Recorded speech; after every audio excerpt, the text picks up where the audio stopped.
Mysteries of the Mind.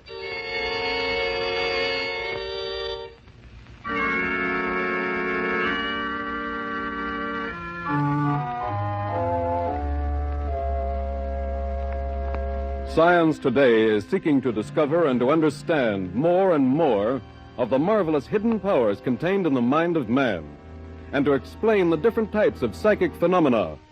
This afternoon, WOR, with psychic investigator Hugh Lynn Casey and two eminent scientists, Dr. Lucien Warner, psychologist, author, and doctor of philosophy from Columbia University, and Dr. Henry S.W. Hardwick, editor of the Psychic News Clip Letter and organizer of the New York Psychic Forum, continues its exploration of mysteries of the mind.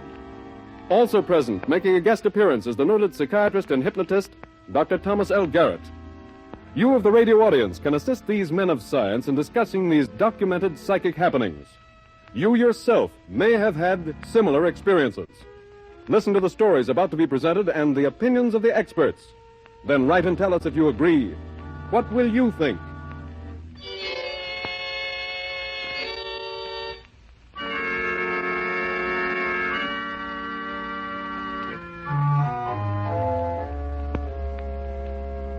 The Hypnotic Experience of Dr. Thomas L. Garrett.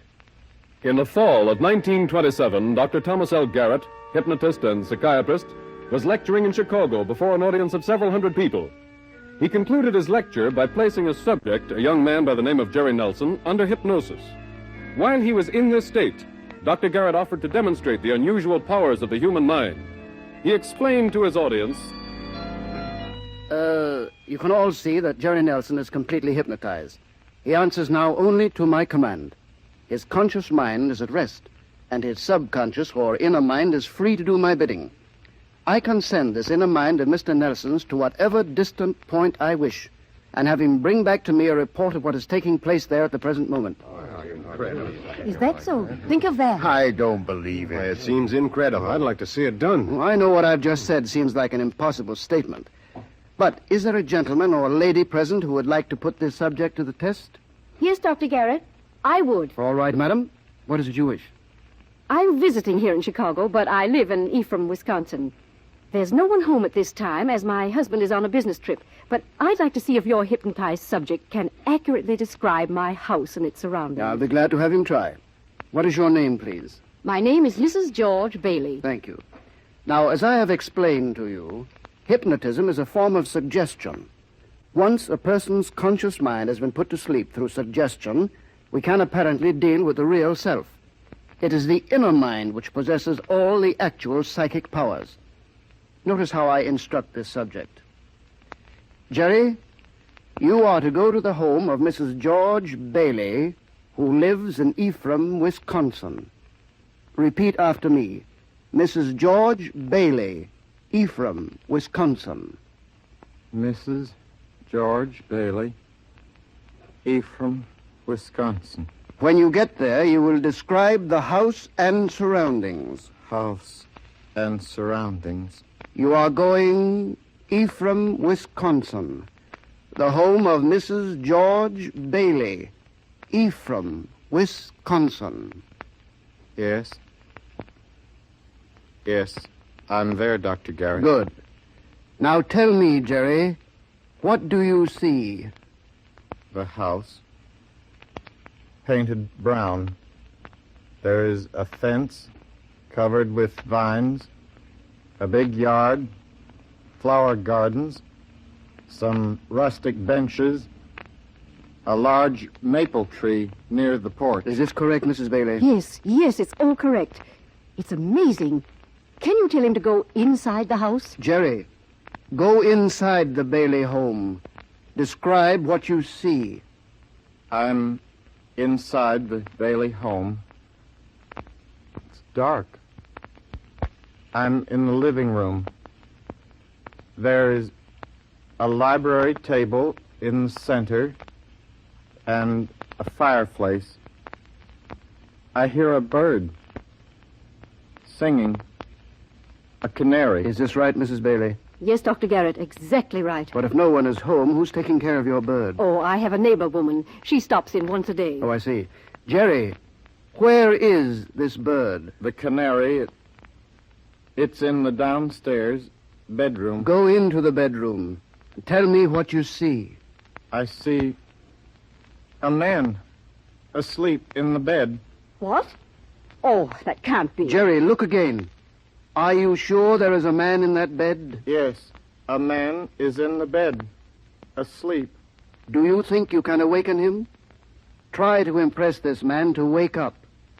Jerry, are you waking this man? I'm trying. There. He's stirring. Waking. He's sitting up in bed, looking toward the canary. He thinks the canary waked him. That's fine, Jerry. Now tell us, what is he doing? He's lying down again. Who is this man?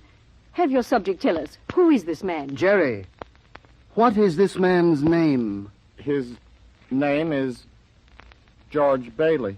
My husband?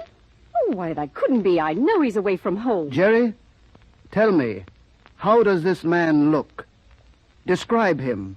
He's fairly tall, rather bald, has ring on the third finger of his right hand.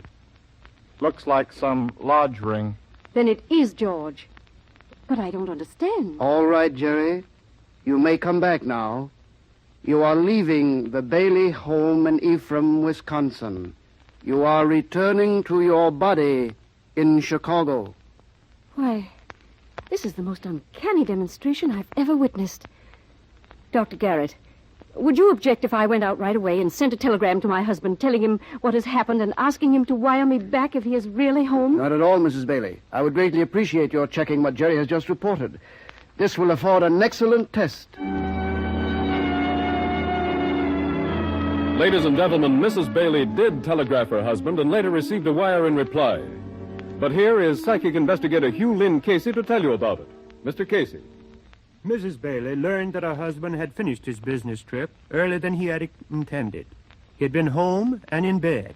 He had awakened, thinking that the canary had disturbed him, and he sat up in bed. In short, in his wire, Mr. Bailey confirmed everything that Jerry Nelson, Dr. Garrett's hypnotized subject, had reported. This afternoon, Dr. Thomas L. Garrett, the man who hypnotized Jerry Nelson, is in the studio. Our authorities will now discuss this case with him. Dr. Hardwick, do you accept this demonstration as possible under hypnosis? Possible, Mr. Casey. It is quite evident to me that Jerry Nelson, while hypnotized, released some unused quality of mind. He experienced an expansion of consciousness. Through this, his mind made contact with the Bailey home. He tuned in on or registered events taking place there. I see. Dr. Warner, do you agree with that? No, Mr. Casey, I do not. But before I express an opinion, I'd like to ask a question of Dr. Garrett. Certainly, Dr. Warner. I'm interested in getting your idea of hypnotism. Tell us, please, just what happens when a person is hypnotized. It's quite simple. Each person, as you know, has two divisions of mind, like two rooms in a house. His conscious mind is one room. This room contains the five senses: hearing, taste, sight, feeling, and smell. These senses tell the person all he ordinarily knows about the outside world. Then there is an inner room, in which is the subconscious mind. This room is the control center for our involuntary actions like breathing, circulation of the blood, digestion, and other operations of the body. It is also the storehouse for every thought and action of our life. Hypnosis is simply blanking out the conscious mind of the subject and then controlling not only his body, but also his unconscious. All right, Dr. Garrett. I follow you up to that point. And I'm willing to admit that the physical body can be made to respond to suggestions, and that you can, under hypnosis, exercise control over a subject's pulse or blood, or cause the body to become rigid. You can also give him what's called post-hypnotic suggestions, which may guide him after he wakes.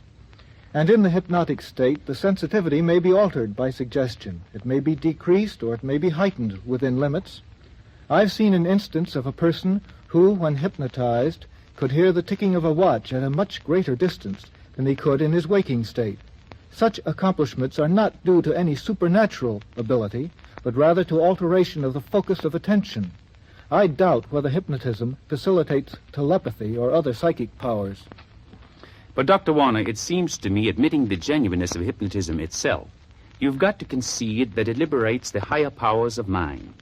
How else can you explain Jerry's ability to tell what was taking place at the Bailey home? He could tell through the heightened sensitivity of his ordinary senses. In this state of mind, under your suggestion, Jerry may have followed such leads and reactions as Mrs. Bailey herself may have given unconsciously, a nod of her head, for instance, or an exclamation of approval. Yes, Dr. Warner, this explanation might apply to Jerry's giving a fairly accurate description of the Bailey house and surroundings. But how do you account for the fact that he sensed Mrs. Bailey's husband was home and in bed, something Mrs. Bailey herself didn't know? What he was telling her was news to her. And that's not all. Let me give you another case, Dr. Warner, which will show you even more clearly the working of what I claim to be the higher powers of the mind under hypnosis. In my audience that night in Chicago, when I gave my demonstration for Mrs. Bailey, was Charles T. Haas, head of the Haas Detective Agency. He was greatly impressed and came to me afterward to ask if my subject and I could assist him in solving of a baffling criminal case. I volunteered to try and was told absolutely nothing about the case. Mr. Haas expressed his confidence that based on what he had seen, my hypnotized subject and I could work without any further information. And so the following day I secured a stenographer to take notes of what Jerry would say and placed him again under hypnosis. Then I said to him, Jerry, this time I want you to contact the mind of Charles T. Haas, head of the Haas Detective Agency. He wishes you to investigate a criminal case. Go to the office of Mr. Haas and report to me what you can learn about this. I am in the office of Mr. Haas. There are some papers on his desk. They're from a certain bank in Chicago. This is the case he wants me to look into. $6,000 have been lost or stolen from this bank. All right, Jerry. You can leave Mr. Haas's office now and go to the bank. Did you hear me? Go to the bank and tell me the instant you get there. Yes, Dr. Garrett. I'm at the bank. Now, Jerry, I'm going to send you back in time. You will go back to the day that this $6,000 was lost or stolen. You will trace this money. Tell me what you see taking place in the bank concerning this money. I seem to want to go to the vice president's office. There's a young boy, poorly dressed, shining the vice president's shoes. He finishes. The vice president takes an envelope from his pocket. Envelope contains $6,000 in bills. He's giving it to the bootblack. The boy takes it and leaves the bank. Follow that boy, Jerry. See what he does with the money. He hurries out, goes down the street, turns the corner. Keep after him. Don't let him out of your sight. I see him now. There's a man who seems to be waiting in the doorway of a building.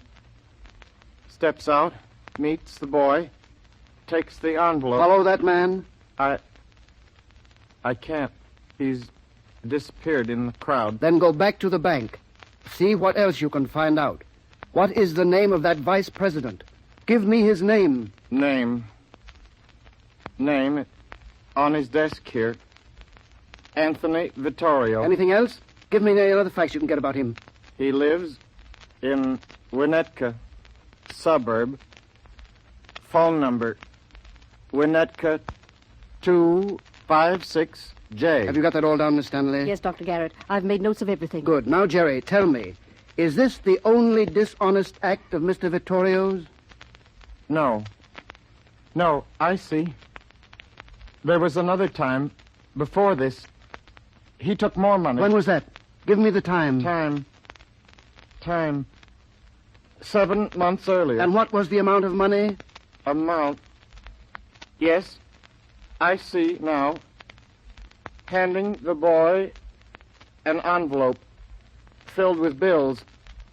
$11,000. 11,000. Go on. What happens? The boy goes out, same as before. Same man is waiting.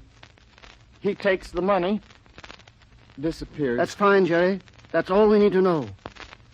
You can come back now. You're going to feel strong and well. When I count 3 and snap my fingers, you will awaken.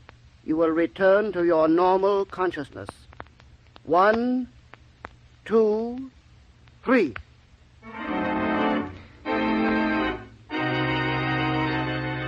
This information, ladies and gentlemen, was turned over by Dr. Garrett to Mr. Haas, head of the Haas Detective Agency, who could scarcely believe this story to be true. However, he finally decided to present the report to the president of the bank to let him determine whether to face the vice president with these serious charges. And so it's up to you, Mr. Sabatini.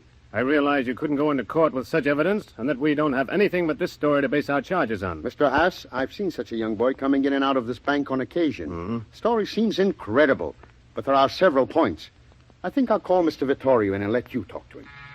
Yes, Mr. Sabatini? Miss Earle, please have Mr. Vittorio step in to see me at once. Yes, sir. Will you permit me to accuse Mr. Vittorio directly as means of testing Do his whatever reaction? you like. If he's innocent, why, of Good morning, course... Mr. Sabatini. You sent for me? Yes, Mr. Vittorio.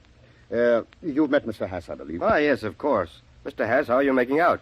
Are you any nearer a solution? I believe I am, Mr. Vittorio. Well, that's fine. Fine. I hope... You don't hope anything of the kind. You know. What? Come on, Mr. Vittorio. Come clean. We've got the whole story. Your little boot-black friend What do there. you mean? The boy spilled it all. How you gave him an envelope containing the $6,000 and had him pass it over to your Confederate who was waiting around the corner. That's a lie. Oh, yes? He also told us about that $11,000 job, too. The one you pulled 7 months before. No. What? All right. I took the money. I had to have it. I was in a frightful mess, but I'll pay it back. Every cent, just so you keep it quiet. Please give me a chance. I'll make it all up. Give me a chance. Give me a chance. And this vice president was unusually fortunate. He got his chance. He paid back the money he had taken from the bank, and the matter was closed. But here is psychic investigator Hugh Lynn Casey. Mr. Casey. Ladies and gentlemen, I have here a photostatic copy of a letter addressed to Dr. Garrett. From Charles T. Haas, president of the Haas Detective Agency. It reads, Dear Dr. Garrett, it is with the greatest pleasure that I take this opportunity to thank you for the information you placed in my hands regarding the identity of the one responsible for the shortage of $17,000, which was lost by my client, a Bank of Chicago. It was most startling and astounding, the results you obtained, and by means of hypnosis, which certainly gives us something to think about as a new means of detecting criminals. This information, Dr. Garrett, was the means of saving the bank what might have been a greater loss in the future, and I assure you the directors join me in again thanking you for your splendid work. Wishing you every success in your work, and believing me I shall be most anxious to employ your method in the future whenever possible. I remain, yours very truly, Haas Detective Agency, signed, Charles T. Haas. Now, Dr. Hardwick, you've heard the dramatized evidence of this case and this letter confirming it. How do you explain this phenomenon? Well, Mr. Casey, in the physical world, matter is said to occupy 1/1000th of the space it appears to occupy. The physicist can therefore imagine two worlds as existing in the same space at the same time by visualizing two groups of pulsating electrons pulsating at different rates. So even more easily in the realm of thought, mental worlds could interpenetrate each other. It might be possible that all Jerry had to do was raise his mental wavelength, and he was in a world of events as taking place in the bank. He reported those events at the request of the hypnotist. Jerry could then, without moving from the spot, experience in the present the events recorded in various levels of time. It might not be a matter of memory or distant visits. What do you say to this, Dr. Warner? I'm perfectly willing to admit that a person may be much more highly sensitive under hypnosis.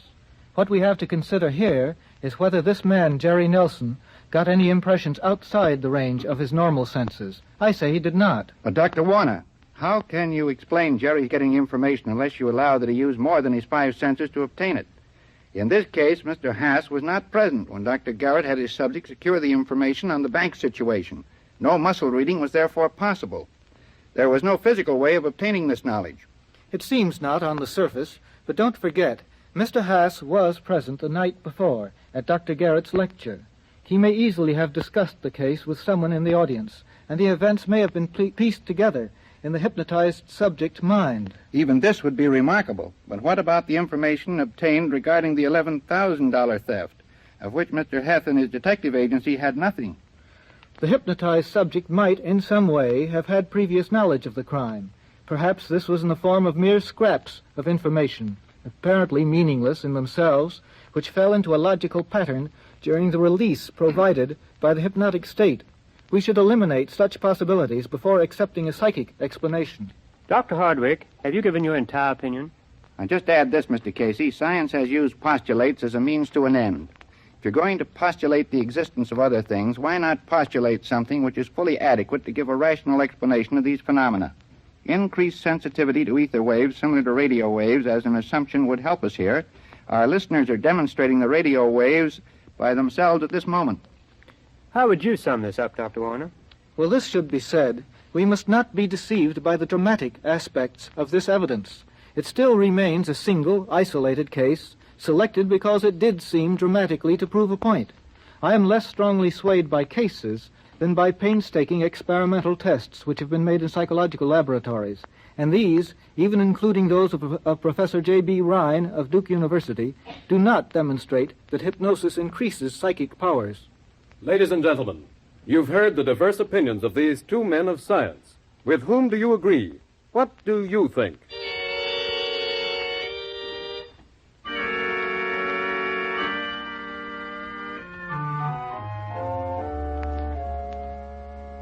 The story of Fred Johnston.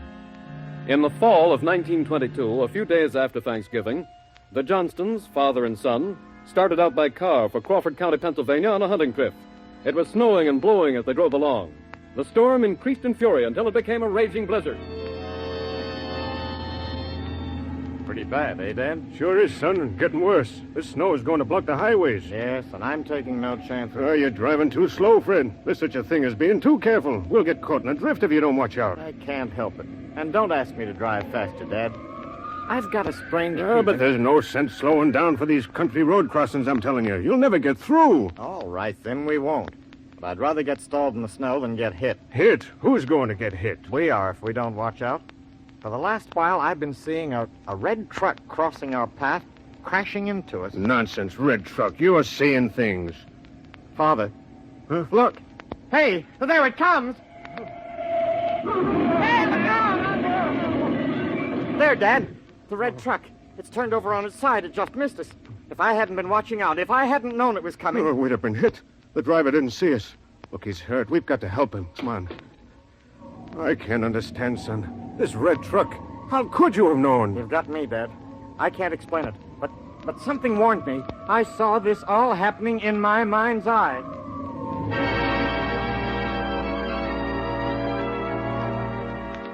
What caused Fred Johnston's hunch or seeming premonition of a possible accident with a red truck? Here is psychic investigator Hugh Lynn Casey once again to talk with our experts. Ladies and gentlemen, many of you have undoubtedly had feelings like this that you could not explain. Dr. Warner, how do you feel about this case? Well, Mr. Casey, I don't know as much about this young man as I'd like. If he were a nervous type, highly sensitive or imaginative, he might have remembered the stories of other accidents in snowstorms and started to worry about the possibility of having a similar accident. A collision with a truck is not an uncommon occurrence on the highways today, and if he was fearful of a crash, he naturally would hate to be hit by a truck more than anything else. I see. Then you don't believe this young man, Fred Johnston, really had a prevision or premonition? No, I don't. Dr. Hardwick, what do you think? I'd like to ask Dr. Warner first how he explains the ability of this young man to have given a description of the truck that he feared was going to hit him. He repeatedly told his father that a red truck was going to cross his path. I don't attach unusual importance to the fact that he mentioned the color of the truck. Many trucks today are painted red. Yes, Dr. Warner, but I feel that this was no idle fancy. The accident almost did occur. If Johnson had not had a sense of warning, the truck might have hit him instead of turning over. On the other hand, Dr. Hardwick, if Fred had driven faster, as his father urged him to do, he'd have passed this road crossing a few minutes earlier, and he would not have seen the truck at all. Very true, Doctor. Also, the truck driver might have speeded up. My point is, there was a time in evolution when my intuitive sense of instinct was more active than now. Though dominant, I still possess all those self-protective qualities of the soul or psyche. Certain stimuli might start them working. You know, there are those who would say the young man was guided by spirit friends. I can't accept your spirit theory, Dr. Hardwick. To my mind, this young man almost invited an accident by being apprehensive that he was going to be hit by a red truck. The instant he saw a red truck, he became panic-stricken. And his actions, as he tried to avoid a collision, may even have excited the truck driver and caused him to swerve and turn his truck over. Many accidents have been brought about in just this manner. The belief in hunches is not conducive to safe driving. Thank you, Dr. Warner, and thank you, Dr. Hardwick, for the expressions of your opinion in these cases. Ladies and gentlemen, we wish to thank the large number of you who wrote in, approving and expressing interest in our last week's program, and particularly those of you who sent us records of your personal experiences, some of which are most unusual, and which we hope to present on future programs. For instance, a great many listeners stated that they were always aware or sensed when any member of the family or close friend was in trouble or danger. Others related seeming psychic experiences and asked for their interpretation. These and other widely experienced phenomena will be discussed by Dr. Hardwick and Dr. Warner following the dramatization of typical cases on forthcoming broadcast.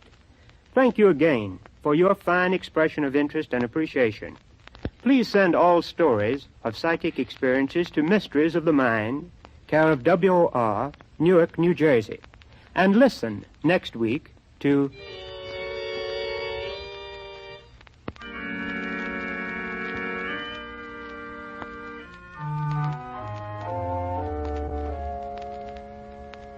The Story of Mrs. Mack. Well, Dugan, what is it? Sergeant, it's that Mrs. Mack. She's back again. Dugan, haven't you learned how to take care of these things yet? Now go out there and tell that woman we're doing our best we can. Tell her we can't find that man just as much as she does. And tell her the best way she can help us find him is to keep bothering us every day. Now, don't use the word bother, but you know what I mean. Well, what are you standing there for? Sergeant, I told her that. I've been arguing with her for 15 minutes. But she's very excited like, Sergeant. Says she has to see you. Says she won't go without seeing you. And won't say no more about it than that. Sergeant, that's an obstinate woman. Oh, well, all right. Bring her in here. I'll show you how to dust these things off. Okay. Come right in here, Mrs. Mack. Oh, thank you. Sergeant, I'm so glad you... Now, Mrs. Mack, surely you must realize we're very busy here. That we have other things to do and other people to catch, more's the pity. Now, we realize the deep interest you have in this, and we're grateful for the way you've been trying to help. But we've reached a point in this where the best way you can help us most is to go home and let us go about this in our own way. Now, we'll call you but when... Sergeant, you don't understand. I know just where to find him. Come with me right now. I'll lead you right to the place where you can catch him. Fine. What's the address? Oh, I don't know it by street and number, but I see it plainly in my mind, and I can lead you right to it. I'm sure I can. But hurry, or we may be too late.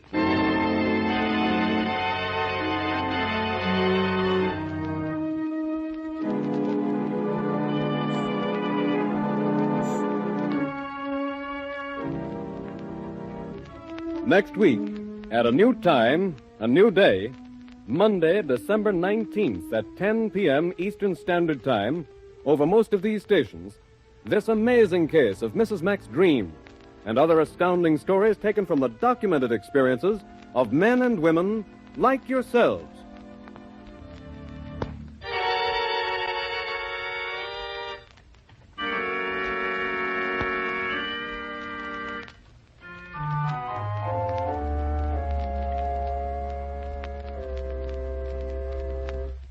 The names of the persons having these experiences have been changed to assure them of privacy.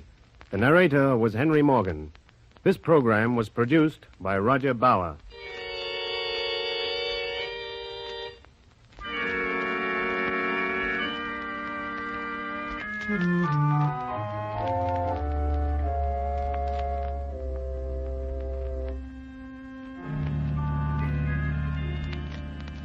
This is the Mutual Broadcasting System.